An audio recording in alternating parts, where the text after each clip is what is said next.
Hi everyone, good day! In this video, I'll be teaching you how to delete your Twitter/X account.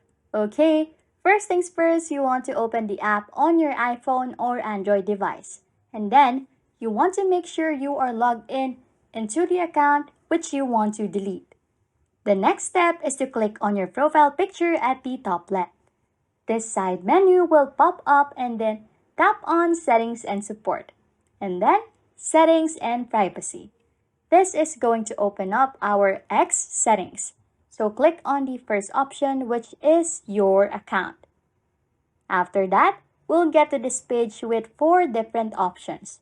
Tap on the Activate Your Account button and then we can proceed with deleting our account. We don't have a dedicated delete button, but we will have to deactivate our account first.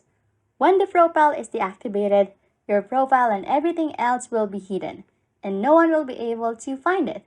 And if you change your mind, you can always restore your account by logging in within a period of 30 days.